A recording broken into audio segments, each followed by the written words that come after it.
Olá pessoal, estamos de volta para mais uma aula de ciências. Aqui nossa aula de número 9.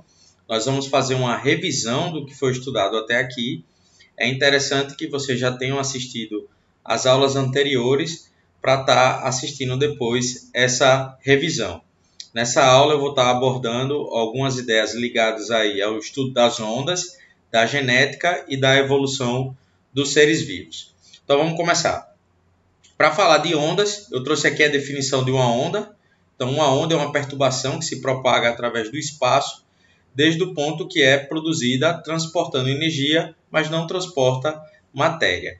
Então, essa definição ela serve para todas as ondas, mas as ondas se classificam basicamente de duas formas diferentes. Uma delas a gente chama de ondas mecânicas, né? Nas ondas mecânicas, a energia é transportada por um meio material e não ocorre deslocamento de matéria. E a outra classificação são as ondas eletromagnéticas. Então, as ondas eletromagnéticas transportam energia sem a necessidade de um meio material. Um exemplo de onda mecânica, eu posso dar aí as ondas produzidas na superfície da água. E um exemplo de onda eletromagnética seria a luz visível, a luz que nós usamos para enxergar. Bom, características de uma onda. Então eu trouxe aqui a representação de uma onda e existem alguns pontos aí importantes a se saber de uma onda. Então vamos lá. A primeira coisa é esse tracejado que passa aqui na representação da onda. Ele indica o eixo de propagação da onda. Então a onda ela vai se propagar ao redor desse tracejado.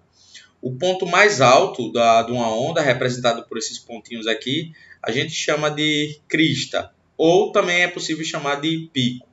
E esse pontozinho aqui mais baixo a gente chama de vale, certo? Vale da onda. Outra informação importante é que do eixo de propagação da onda até o ponto mais alto, né, até a crista, a gente tem essa medida aqui que nós chamamos de amplitude. E a distância entre duas cristas consecutivas nós chamamos de comprimento de onda. Então, essas são características de uma onda. Elas podem ser observadas nos diversos tipos de onda e são importantes para a gente estar estudando os conceitos relacionados a uma onda. Bom, as ondas também podem ser classificadas quanto à sua propagação. E aí pode ser transversal ou longitudinal. Eu trouxe uma imagem aqui para que vocês tenham uma ideia de qual seria a diferença entre transversal e longitudinal. Então, na primeira, que é uma onda transversal, veja que a direção de perturbação dessa mola aqui, a gente está produzindo uma onda na mola, a direção de perturbação, de vibração, ela está na vertical, mas a onda ela se propaga na horizontal. Então, quando isso acontece, a gente diz que a onda é transversal.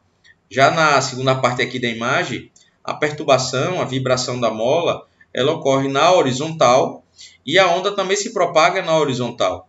Quando isso acontece, nós chamamos essa onda de longitudinal. Então, seria outra forma de classificar as ondas. Período e frequência. As ondas, elas se repetem ao longo do tempo. E movimentos que ocorrem assim, dessa natureza, fenômenos que ocorrem dessa forma, eles são chamados de periódicos. E sendo periódico, nós precisamos conhecer aí tanto o conceito de período como de frequência. Tem aí a quantidade de ciclos que uma onda executa a cada unidade de tempo é chamada de frequência. Então, quantas vezes ela se repetir em sua oscilação em uma unidade de tempo, a gente chama de frequência. No sistema internacional, a frequência é expressa em Hertz e tem um símbolo ali Hz. Já o período está aí. O intervalo de tempo necessário para a execução de um ciclo é o período. Então, um tempo de uma oscilação apenas, de um ciclo apenas, é chamado de período. No Sistema Internacional de Unidades, no SI, o período é medido em segundos. Existe uma relação entre período e frequência. Essa relação está sendo mostrada aqui através dessas expressões. A frequência ela é igual ao inverso do período, ou ainda o período é igual ao inverso da frequência. Essa relação, essa expressão, ela pode ser usada quando você quer calcular uma conhecendo a outra. Então, se você conhece o período, você pode calcular a frequência. Se você conhece a frequência, você pode estar calculando o período. Bom, avançando no nosso estudo, nós vimos aí as ondas sonoras. Então, o som é uma onda mecânica com propagação longitudinal. Então, está aí a classificação dele. Além de ser mecânica, ela também é longitudinal. Frequência sonora. A frequência está relacionada com a característica do som denominada altura. Então, quanto maior a frequência, mais alta o som é. Aí ele diz aí, que permite diferenciar um som grave de um som agudo. Então, quando nós temos frequências altas, nós ouvimos sons agudos, e quando temos frequências menores, ouvimos sons graves. Em geral, a orelha humana é capaz de escutar ondas sonoras com frequências entre 20 Hz e 20.000 Hz, chamadas de frequências audíveis, ou comumente som. A gente chama essas frequências aí de som. Ondas sonoras abaixo de 20 Hz, chamadas de infrassons, e acima de 20.000 Hz, chamadas de ultrassons, não são perceptíveis pelo ser humano, certo? A gente não consegue ouvir. Nível sonoro. A amplitude de uma onda está relacionada com a intensidade sonora. Então, quanto maior a intensidade de uma onda sonora, maior sua amplitude. Quanto maior a amplitude, mais energia a onda sonora transporta e, portanto, maior a intensidade sonora. Então, aí são características ligadas à onda sonora. A intensidade sonora, por sua vez, refere-se ao volume do som percebido pelo nosso sistema auditivo. Quanto maior a intensidade sonora, maior o volume. Bom, outro tipo de onda que foi estudado são as ondas eletromagnéticas. As ondas eletromagnéticas são oscilações formadas por campos elétricos e magnéticos variáveis que se propagam tanto no vácuo quanto em meios materiais. As ideias dos campos elétricos e magnéticos serão vistos em unidades mais à frente. Por ora, vocês precisam saber que essas ondas juntas, né, a gente chama de campo de espectro eletromagnético. Pode ser representado de forma a organizar as ondas em relação às suas frequências. Eu trouxe uma imagem para mostrar os diversos tipos de ondas eletromagnéticas. Aqui eu tenho, começando pelas ondas de rádio, passando pelas ondas de micro-ondas, infravermelho, luz visível, ultravioleta, raio-x e raio-gama. Todas essas juntas é o que nós chamamos de espectro eletromagnético. Perceba que essas ondas eletromagnéticas, elas estão presentes em várias aplicações do nosso dia a dia, né? Então tem ali as ondas de rádio, né, que são usadas rádio, TV, Bluetooth, então o Wi-Fi que nós usamos para a internet, estão ali naquelas ondas de rádio. Apesar da gente não enxergar, a ciência tem conhecimento desse tipo de onda e a gente faz uso na tecnologia. Então tem os micro-ondas, a principal aplicação, o forno de micro-ondas, o infravermelho, que aparece aí nos nossos controles remotos para televisões e outros aparelhos. Tem uma parte do espectro eletromagnético que a gente chama de luz visível, que é o que nossos olhos usam para enxergar os diversos objetos. A ultravioleta, que é a onda eletromagnética emitida, parte da energia que o Sol emite para o nosso planeta, vem através de ultravioleta. O raio-x, que tem uma aplicação para a área médica, né, para fazer exames e ver fraturas em ossos, e os raios gamas, a radiação aí estudada na área de química, certo? Bom, eu trouxe um exemplo aqui ligado à onda, para eu ilustrar como é que essas ideias podem ser cobradas.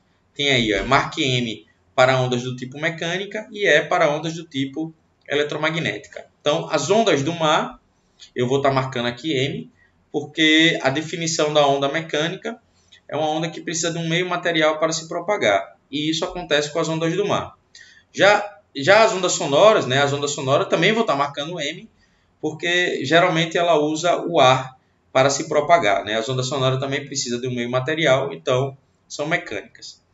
As ondas de radiofrequência, elas não precisam de não precisam necessariamente de um meio material para se propagar, as ondas de rádio, então são eletromagnéticas. As ondas nas cordas de um piano precisa do meio material da corda, então é uma onda mecânica. Bluetooth é uma onda de rádio, então sendo onda de rádio é eletromagnética. Raio-x, como eu mencionei agora há pouco, na imagem que apareceu, também é uma onda eletromagnética. E ondas produzidas pelo aparelho de ultrassonografia, eles precisam de um meio material para se propagar. Por isso que eu estou marcando aí M, onda mecânica, certo? Bom, pessoal, avançando aqui no nosso assunto, nós vimos uma unidade que tratou sobre uma introdução ao estudo da genética. Eu trouxe aqui algumas informações sobre genética, né? Genética é uma área da biologia que estuda os mecanismos da hereditariedade ou herança biológica. A hereditariedade consiste na transmissão de características de uma geração para outra, isto é, dos pais para seus descendentes. Gregor Mendel, ele fez alguns experimentos usando vegetais, plantas, né, a ervilha, e conseguiu tirar algumas conclusões que foram usadas para montar a base do conhecimento que nós temos hoje sobre genética. Para isso, para fazer esses estudos, nós precisamos sempre estar usando o método científico, que é essa forma organizada de estar estudando um fenômeno novo. Eu vou falar um pouquinho sobre o método científico mais à frente. Experimentos com ervilhas da espécie Episcium sativum, a ervilha de jardim ou ervilha de cheiro, foram os experimentos feitos aí pelo Mendel. E observando os indivíduos dessa espécie, Mendel percebeu que as plantas podiam variar bastante em suas características. São essas observações que foram usadas para a base para o desenvolvimento do que a gente chama hoje de genética. Bom, alguns conceitos de genética. Os trabalhos de Mendel e diversos estudos desenvolvidos no século XX constituem a área da genética. Em 1953, James Watson e Francis Crick, com as contribuições de Rosalind Franklin, descreveram a estrutura tridimensional da molécula de DNA unides em espiral, que é a dupla hélice, certo? Isso foi um feito para a ciência, um feito para a genética. Os fatores propostos por Mendel eram segmentos de DNA que carregam informações capazes de condicionar as características dos indivíduos, que hoje nós chamamos isso de genes. Bom, os genes estão localizados nos cromossomos. Os cromossomos fazem parte do nosso DNA. Em organismos diploides, existem pares de cromossomos, um vindo da parte masculina e o outro da parte feminina. Cada par é chamado de cromossomo homólogo. Para cada característica, existe uma mesma região específica nos pares de cromossomos homólogos em que se localizam os genes que a determinará. Esses genes são chamados de alelos e podem existir sob diferentes formas. Os alelos podem ser dominantes ou recessivos. Se vocês perceberem, a base aqui desses conceitos de genética, vocês precisam sempre estar relendo para estar fixando. Porque no início são termos e conceitos que a gente precisa conhecer para estar avançando no assunto. Então, os alelos serão representados por letras. Por convenção, os dominantes serão representados por letras maiúsculas e os recessivos por letras minúsculas. É comum, se eu usar, por exemplo, a letra A para representar, chamar o dominante de Azão e o recessivo de Azinho. Mas isso é uma conversão.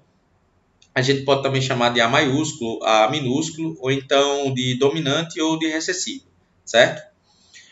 Considerando o experimento de Mendel, o fator alto nas ervilhas que ele observou, né, foi definido como dominante e o fator anão como recessivo, porque o indivíduo alto poderia carregar ambos os fatores. Isso foi uma informação genética que ele observou nas ervilhas, né? As altas eram dominantes em relação às que eram mais baixas. O que Mendel considerava como fatores, hoje consideramos genes e alelos. Podemos dizer que o gene para a altura nessas plantas tem dois alelos, uma para a característica C alta, dominante, aqui chamada de D maiúsculo, e outra para a característica C anã, que é o recessivo, chamado de D minúsculo, certo? Bom, dentro de genética existem dois conceitos que são muito importantes, que é o conceito de genótipo e o de fenótipo. Aqui nós vamos ver a diferença entre eles. A constituição de alelos de um indivíduo é denominado de genótipo. Chamamos de homozigotos os indivíduos cujo genótipo tem alelos iguais para determinadas características. Então, se for dominante, dominante, né? Dzão, dzão, ou ainda recessivo, recessivo, Dzinho, Dzinho, a gente vai chamar de homozigotos. E a gente vai chamar de heterozigotos os indivíduos cujo genótipo tem alelos distintos para essa característica. Então, D maiúsculo, D minúsculo, né? Dzão e Dzinho. No exemplo da altura da ervilha, nós temos aqui o genótipo, tem DD, então homozigota dominante. Lá, se ele tem essa característica, ia nascer uma planta alta, né? Uma característica vem da mãe, a outra vem do pai, né? Então, DD alta. Se for D maiúsculo, D minúsculo, dominante e recessivo, como o nome está dizendo, é dominante. Então, mesmo o genótipo sendo assim, ela vai nascer alta. E sendo os dois recessivos, D minúsculo e D minúsculo, aí ela vai ser homozigota recessiva, vai nascer anã, certo? Bom, aqui está o conceito de fenótipo. Fenótipos são características que podem ser observadas em um indivíduo. No exemplo da altura da ervilha, para cada um desses genótipos, nós podemos observar essas características. Essas características é o que nós chamamos de fenótipo. Então, eu tenho dois fenótipos possíveis. Ervilha de jardim alta ou ervilha de jardim anã. Perceba que para o fenótipo alta, eu tenho dois genótipos diferentes, certo?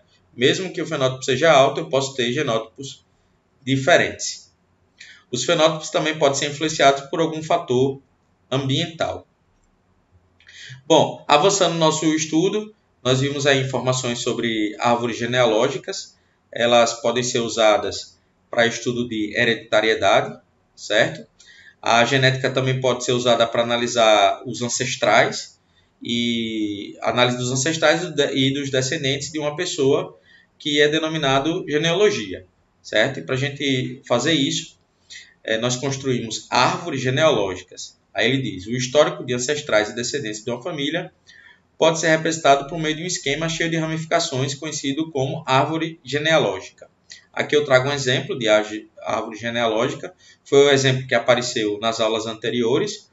Eu mostro aqui que você tem uma geração, aqui Horácio e Miriam, tendo filhos, né? E você consegue ver dessa nova geração aqui, por exemplo, Fabiana e Breno, gerando aqui outros filhos, e esses filhos gerando outros, e aí você consegue estudar as diversas gerações dessa família, certo? Bom, outra coisa que pode ser usada são os heredogramas. Aqui eu tenho um trecho da árvore genealógica mostrado anterior para a construção de um heredograma. Nesse heredograma a gente consegue ver as relações dos casais. O homem aqui aparece como um quadradinho e a mulher ela aparece como uma bolinha. As linhas aqui indicam que eles são um casal, e a linha horizontal e a linha vertical indica que eles tiveram descendentes. No caso aqui, 3 descendentes.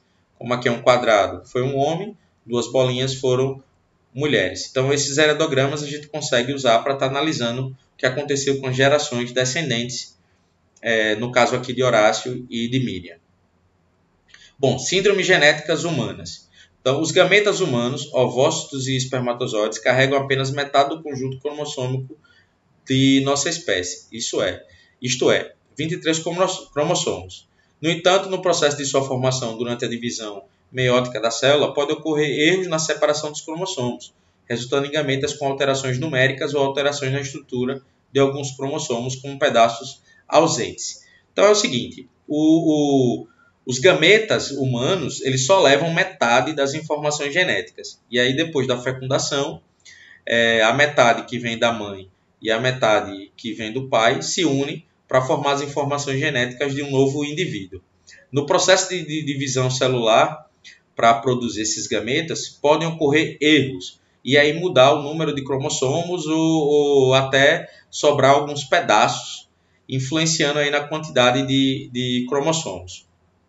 De modo geral, zigotos originados da fecundação de gametas com alterações no número ou na estrutura dos cromossomos não se desenvolvem. Então, na grande maioria das vezes, essa fecundação ela é descartada, certo? O descendente ele não consegue se desenvolver. Porém, em alguns casos, o zigoto pode se desenvolver. Quando isso acontece, pode ocorrer o que denominamos síndrome genética. Então, existem algumas síndromes genéticas humanas. Como exemplo, aí eu vou citar a síndrome de Down e a síndrome de Turner. Então, apareceu nas aulas anteriores a síndrome de Down. Se você quiser dar uma revisada, basta você ir lá consultar essas informações. Bom, a ciência e a origem da vida e o método científico. Então, avançando no nosso assunto, nós falamos um pouco sobre como os seres podem ter surgido em nosso planeta. Então, para fazer esse estudo, né, verificar como é que isso aconteceu, nós usamos o método científico, que eu tinha dito que é uma forma organizada da gente estudar um fenômeno novo, algo novo do ponto de vista da ciência. Para fazer isso, a gente precisa de alguns passos. O primeiro passo aí do método científico é a observação de fatos e coleta de dados. Em um segundo momento, a gente vai fazer o levantamento de hipóteses sobre o que nós coletamos, certo? Aqui, as hipóteses não precisam estar necessariamente certas, porque a gente vai fazer o teste dessas hipóteses. A gente pode fazer alguns experimentos e chegar a algumas conclusões. Durante a análise dos resultados dos testes, né, dessas hipóteses, a gente pode descartar elas ou não, e talvez seja possível elaborar novas hipóteses ou, a partir desses testes, elaborar teorias. Então, aqui tem um passo final, a elaboração de teorias a partir dessas análises. Então, de uma forma organizada assim, através do método científico, a gente pode estar estudando um fato novo, e foi através do método científico que através do método científico que a gente estuda a origem da vida. Então, a ciência e a origem da vida, nem sempre a compreensão da origem da vida é como hoje, né? No passado, as pessoas achavam que a vida poderia surgir da matéria sem vida, né? O que a gente chama de geração espontânea. Hoje a gente não acredita nisso, mas em um certo passado essa era a ideia. E aí surgiram alguns experimentos que puderam descartar essa ideia da geração espontânea. O primeiro deles está aí, ficou muito conhecido na história, é o experimento de Francesco Redi. Ele fez um experimento envolvendo carne, né, dentro de recipientes, para provar que as larvas de mosca não surgiam espontaneamente da carne que ficava lá. Esse experimento provou que a geração espontânea não estava correta do ponto de vista macroscópico. E nós temos outro experimento que ficou muito conhecido, que foi o experimento de Louis Pasteur, que foi com um caldo nutritivo, que conseguiu comprovar aí de forma microscópica que a matéria sem vida não consegue originar, através da geração espontânea, seres vivos. Bom, a gente descarta a geração espontânea, então como teria surgido os seres vivos, né? E como teria surgido o primeiro ser vivo? Então, existe uma teoria de Oparin-Haldane que diz que a vida surgiu da Terra primitiva. E nessa Terra primitiva, nós temos uma atmosfera primitiva composta por vários gases.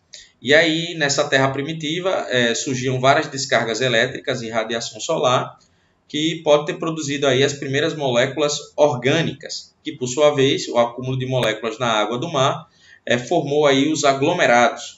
E esses aglomerados transformaram-se em estruturas de metabolismo simples. E, através desses aglomerados, a gente pode ter tido aí o surgimento das primeiras células, que teriam se passado aí milhões de anos para isso acontecer. Então, esses passos sugerem uma teoria. Ela é coerente, mas a gente não tem como comprová-la. Teve um experimento que ficou muito conhecido na história da ciência, certo? Que é o experimento de Stanley Miller e Harold Urey, que ele mostra que a ideia de Oparin-Haldane ela é coerente. Aqui no experimento ele colocou água e alguns gases que podem sofrer aqui descargas elétricas. Essas descargas elétricas sobre essas substâncias produziam novas substâncias mais complexas. Daqui, depois das descargas elétricas, o que era produzido aqui poderia ser coletado aqui no 5, e a análise, nesse passo 5, e a análise mostrava substâncias mais complexas sendo produzidas através de substâncias mais simples.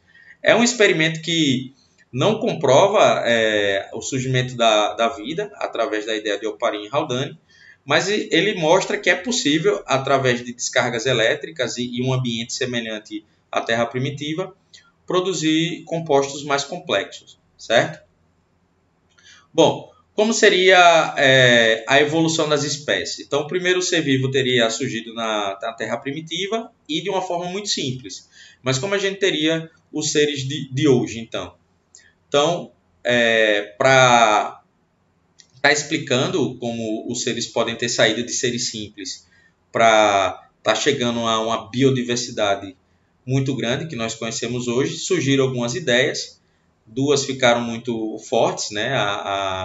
As de Lamarck, e a outra da seleção natural através Darwin e Wallace, que é o que eu vou tratar agora com vocês. Aí tá aí. Qual será a origem da biodiversidade na Terra? Então, a evolução das espécies é aceita por toda a comunidade científica, pois existem fortes evidências de que isso acontece. Nós temos aí o estudo dos fósseis, o estudo de estruturas homólogas e estudos genéticos que mostram que a evolução é possível. Então, uma das ideias que ficou muito conhecida são as ideias evolucionistas de Lamarck. Essas ideias eram baseadas em duas leis. Ele chamou de lei do uso e desuso e lei da herança dos caracteres adquiridos. Então, para Lamarck, quando um ser vivo usava uma parte do corpo, uma estrutura ou um órgão, ele desenvolvia essa parte, aquele não usava se atrofiava. E essas características eram passadas para os seus descendentes.